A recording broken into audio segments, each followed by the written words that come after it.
So let's imagine for the next few minutes that I am a frontline worker in a grocery store in Orange County. And I was sick in March, and I think it definitely might have been COVID-19. And I want to get an antibody test now to see if I'm immune.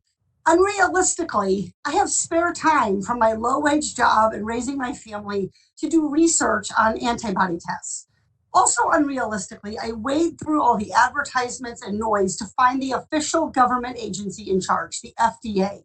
And on the FDA's site, there is a list of antibody tests that have emergency use authorizations, which sounds to me like some kind of gold seal of good housekeeping approval.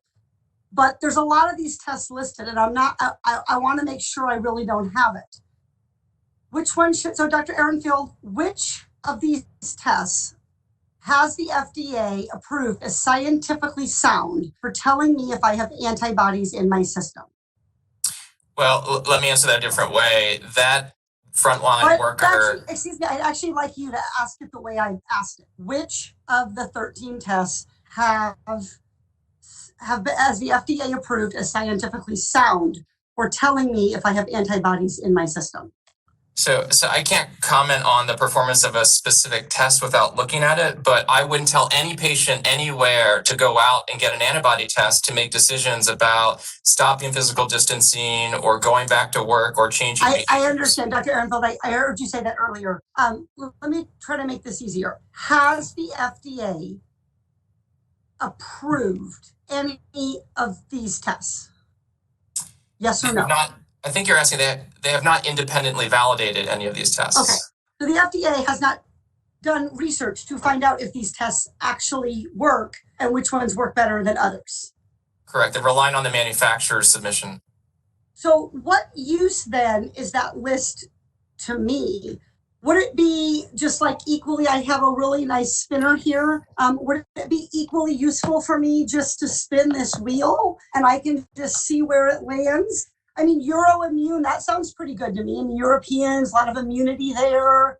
I mean, Roche, that's a Siemens, they make phones. Is that a good test for me?